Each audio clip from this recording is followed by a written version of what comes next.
We live in an amazing universe. Have you ever wondered why it exists? Why does anything at all exist? Gottfried Leibniz wrote, "The first question which should rightly be asked is, why is there something rather than nothing?" He came to the conclusion that the explanation is found in God. But is this reasonable? Everything that exists has an explanation of its existence. If the universe has an explanation of its existence, that explanation is God. The universe exists. From these, it follows logically that the explanation of the universe's existence is God. The logic of this argument is airtight. If the three premises are true, the conclusion is unavoidable.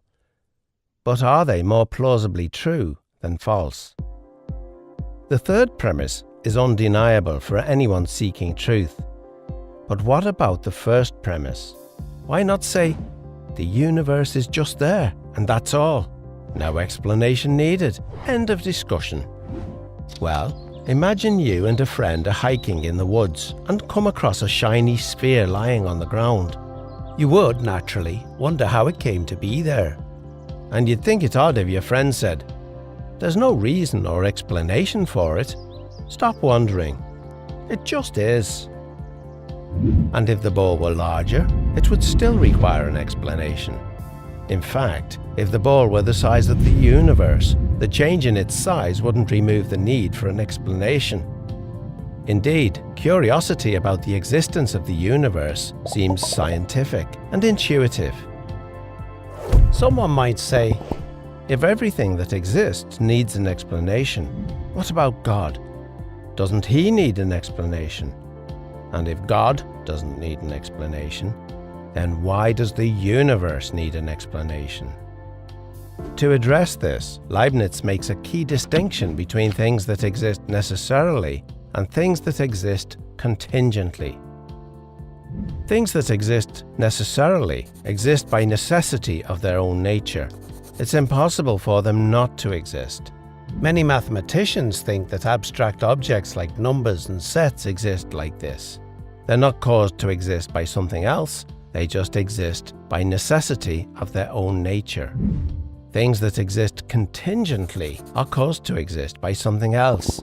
Most of the things we're familiar with exist contingently. They don't have to exist. They only exist because something else caused them to exist. If your parents had never met, you wouldn't exist. There's no reason to think the world around us had to exist.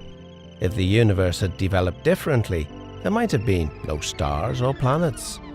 It's logically possible that the whole universe might not have existed. It doesn't exist necessarily, it exists contingently. If the universe might not have existed, why does it exist?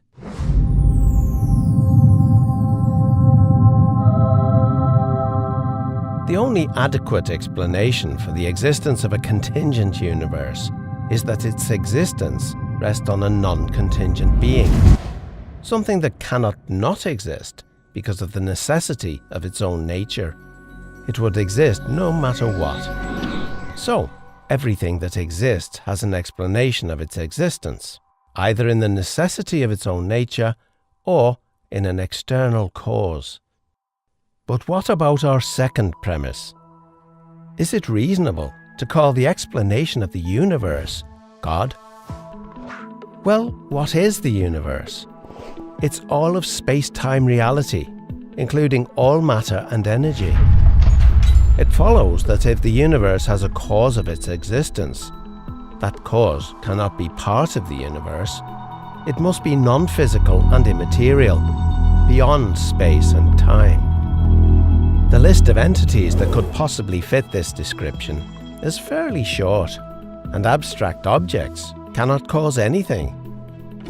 Leibniz's contingency argument shows that the explanation for the existence of the universe can be found only in the existence of God.